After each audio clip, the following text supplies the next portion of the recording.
ఒక అందమైన చెరువు దగ్గర మిట్టుపిల్లి, బంటికుక్క, చింటూ బాతు ముగ్గురూ మంచి స్నేహితులు ఉండేవారు. ఒకరోజు పిల్లి అంది, అయ్యో బంటి, నువ్వెప్పుడూ ఎందుకంత ఆనందంగా ఉంటావు?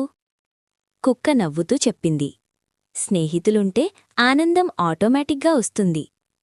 అప్పుడు బాతు నీటిలో ఈదుతూ అంది, మీరు భూమిపై ఆడుకుంటారు, నేను నీటిలో ఈదుతాను, కాని మన స్నేహం మాత్రం ఒక్కటే. పిల్లి ఆనందంగా అంది, మనమందరం కలిసి ఉంటే ఎంతో బావుంటుందో కదా. అప్పటినుంచి ముగ్గురూ ప్రతిరోజూ కలిసి మాట్లాడుకుంటూ, ఆడుకుంటూ, ఒకరికొకరు సాయం చేసుకుంటూ సంతోషంగా జీవించారు. కథానీతి: స్నేహముంటే తేడాలు కనిపించవు, ఆనందమే మిగులుతుంది. సరే. మిట్టుపిల్లి, బంటికుక్క, చింటూ బాతు. చెరువు ఒడ్డున పచ్చని గడ్డి, నీడనిచ్చే మామిడి చెట్టు. అక్కడే మొదలైంది 3 ప్రాణాల స్నేహకథ. మిట్టుపిల్లి: నిశ్శబ్దంగా చూసే కళ్ళు, చిన్న అడుగుల్లో తెలివి దాచుకుని లోకాన్ని అర్థం చేసుకునే మనస్తత్వం. బంటికుక్క: విశాలమైన హృదయం, ఎవరిని చూసినా తోక ఊపుతూ ప్రపంచమంతా తనదే అన్న భావం.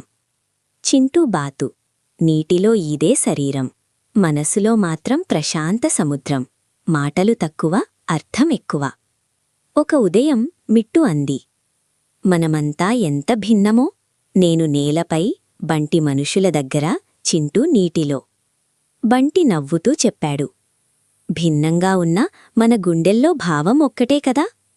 చింటూ చెరువు అలల మధ్యనుంచి నెమ్మదిగా పలికాడు, నీరు, నేల, గాలి వేరువేరు, కాని జీవితం ఒక్కటే.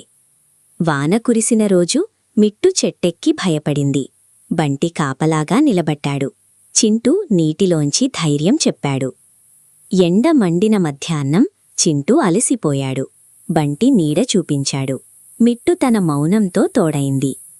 రోజులు గడిచాయి, సీజన్లు మారాయి, కాని చెరువు ఒడ్డున స్నేహం మాత్రం మారలేదు.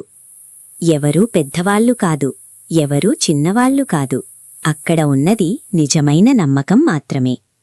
నీతి: స్నేహమనేది ఒకేలా భిన్నంగా ఉన్నా ఒకరికొకరు అర్థం చేసుకోవడమే.